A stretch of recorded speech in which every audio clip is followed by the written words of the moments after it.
మీ red book రాజ్యాంగాన్ని, మీ తాలూకు ఆలోచన విధానాన్ని మార్చుకోండి. రాష్ట్రానికి ముఖ్యమంత్రి అంటే ఒక 28 గ్రామాలకో ఒక ప్రాంతానికో ముఖ్యమంత్రి కాదు. రాష్ట్రంలో ఉన్నటువంటి 26 జిల్లాలకి, అన్ని ప్రాంతాలకి మీరు ముఖ్యమంత్రి అనేటువంటి విషయాన్ని గుర్తుపెట్టుకోండి. అన్ని ప్రాంతాలు అభివృద్ధి చేయాల్సినటువంటి బాధ్యత మీ మీద ఉందనేటువంటిది గుర్తుపెట్టుకోండి. ఇది మీ కుటుంబ వ్యవహారం కాదు, మీ రాజకీయ పార్టీ వ్యవహారం కాదు.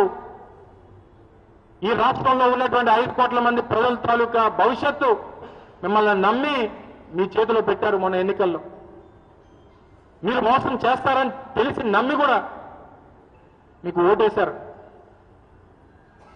మళ్ళీ మోసపోయారు, 4వసారి మోసపోయారు. ఇప్పటికన్నా మీ పద్ధతి మార్చుకొని రాష్ట్ర ప్రయోజనాలు, ప్రాంతాల అభివృద్ధి, ఈ ప్రాంతాల తాలూకా భవిష్యత్తు గురించి, వెనుకబడినటువంటి రాయలసీమ, ఉత్తరాంధ్ర ప్రాంతాల గురించి దయచేసి ఆలోచన చేయండి. ఈ ప్రాంతాల తాలూకా ప్రజలు, యువత నష్టపోతున్నటువంటి వ్యవహారాలన్నీ గుర్తుపెట్టుకోండి. ఇప్పటికన్నా మా తాలూకా డిమాండ్ వైఎస్ఆర్ కాంగ్రెస్ పార్టీది కేకే లైన్ ఏదైతే ఉందో, నిన్న మంత్రి గారు మాట్లాడుతూ ఉన్నారు. శ్రీకాకుళంలో 7 రైల్వే స్టేషన్ని సౌత్ కోస్ట్ రైల్వే పరిధిలోకి తీసుకొచ్చాం. రైల్వే స్టేషన్ తీసుకునే తప్పలేదు. ఆదాయాన్ని ఇచ్చేటువంటి కేకే లైన్ వదిలేసి ఆ రైల్వే స్టేషన్, ఈ రైల్వే స్టేషన్ తీసుకొస్తానంటే కుదరదు. వైఎస్ఆర్ కాంగ్రెస్ పార్టీ మరొకసారి ఈ సందర్భంగా జగన్మోహన్ రెడ్డి గారి మాటగా ప్రజానికానికి అందరూ కూడా తెలియజేస్తూ ఉన్నాం.